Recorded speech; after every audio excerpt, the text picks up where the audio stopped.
Continuamos con otro ejemplo.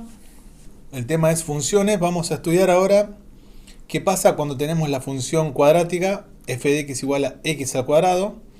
Y vamos a ver su dominio, codominio, imagen. Y vamos a clasificarla en inyectiva, sobreyectiva. Vamos a arrancar diciendo dos cosas.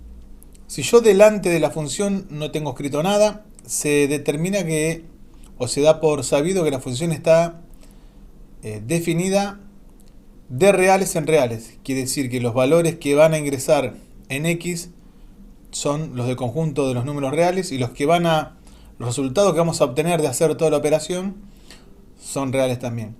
Esto es muy importante porque van a ver que al final del video vamos a explicar cómo podemos redefinir la función para que sea biyectiva. Arranquemos. El dominio de la función eran todos los valores que yo puedo ingresar donde está x. Y fíjense que si ustedes analizan la fórmula, yo puedo ingresar cualquier valor acá donde dice x. En verdad no tengo ningún tipo de restricción matemática, ¿sí? Es más, si nosotros observamos la gráfica de una parábola x cuadrado es esta aproximadamente. Fíjense que para cualquier valor de x, siempre yo voy a tener un y, ¿sí? Y así puedo tomar cualquier valor que vaya para el infinito o para el menos infinito, siempre va a chocar contra la gráfica y voy a tener un respectivo valor de y. O también dicho, una respectiva imagen. Cada elemento del dominio va a tener un elemento imagen en el codominio. Ahora, acá vienen las salvedades. Primero, el dominio son todos los reales. ¿Por qué? Porque cualquier valor del eje x va a poder ser reemplazado ahí y la operación se va a poder realizar.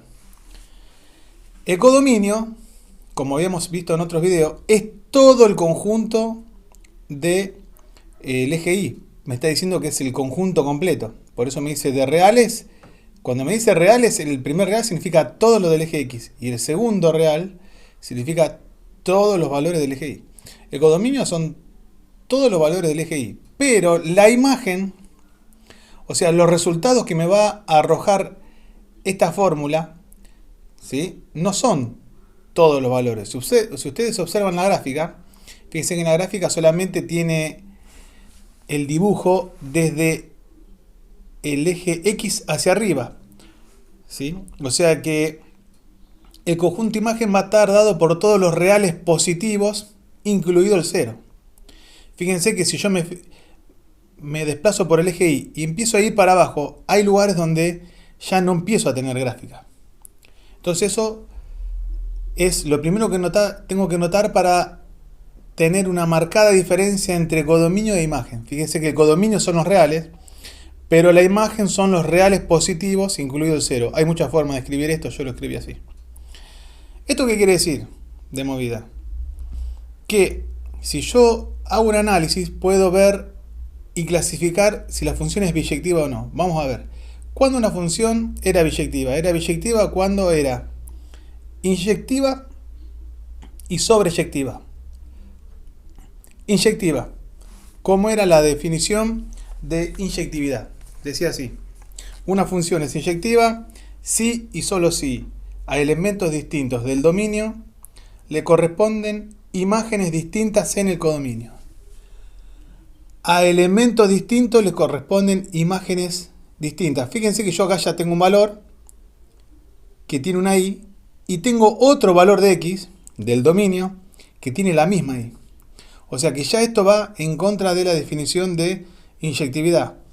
Una forma fácil es que si yo agarro la función y trazo una recta horizontal o paralela al eje x y corta en más de un punto, ya la función no es inyectiva. En este caso, fíjense que esto yo lo remarqué en rojo. ¿Por qué? Porque tiene una recta. Ya con que haya un lugar donde se cumpla esto, la función no es inyectiva, pero acá les muestro que hay otro. Y la cuadrática, o la función, como es simétrica, va a tener infinitos valores que van a estar de y, que van a estar compartidos por dos valores de x. Por lo tanto, la función no es inyectiva. Ahora vamos a ver si era sobreyectiva o no. La definición de sobreyectiva dice así. Una función es sobreyectiva si y solo si a todo elemento del codominio le corresponde una preimagen en el dominio. O sea, a todo elemento del codominio. El codominio era todo el eje. El codominio me lo está dando acá. El codominio es todo el eje Y. Dice que todo elemento del codominio tiene que tener una preimagen. ¿La preimagen qué era? Supóngase que yo tengo este valor de Y, la preimagen era este. Si yo tengo este valor, la preimagen era esto. ¿Sí?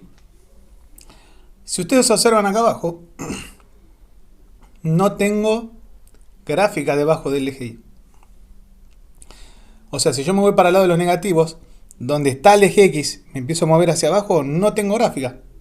Por lo tanto, hay elementos del codominio que no tienen su respectiva preimagen en el dominio. Por lo tanto, la función no es sobreyectiva tampoco. Quiere decir que ya con que no se cumpla una de estas dos condiciones, la función no es biyectiva. Pero no es inyectiva y no es sobreyectiva. Por lo tanto, no es biyectiva. Ahora, ¿qué podemos decir con respecto a esto? Hay muchos ejercicios que me pueden decir redefinir la función para que sea biyectiva. Vamos a ver entonces cómo podemos hacer para redefinir la función para que sí sea biyectiva, ¿sí? Si nosotros agarramos y redefinimos de esta forma que el conjunto de partida son los reales positivos incluido el 0, esto se refiere a X, esta parte, y los conjuntos de llegada son los reales positivos incluido el 0, son todos estos que tengo acá, en Y, ¿sí? O sea que es como que yo agarro y achico el zoom o recorto lo que se puede ver de la gráfica. Esa parte de la cuadrática que vemos ahí sí es inyectiva, sobreyectiva y por lo tanto es biyectiva. Esto quiere decir que si a mí me toca un ejercicio donde me piden redefinir, yo puedo cambiar este conjunto de partida y el de llegada, achicar el zoom como le digo yo, y ahí la función cuadrática sí sería biyectiva. Esto se puede hacer y esto es muy común que lo pidan en varios ejercicios de ingreso a la facultad también, ¿sí? Así que lo seguiremos viendo en algún otro punto cuando lo pida el libro. Espero se haya entendido, ¿sí? Saludos.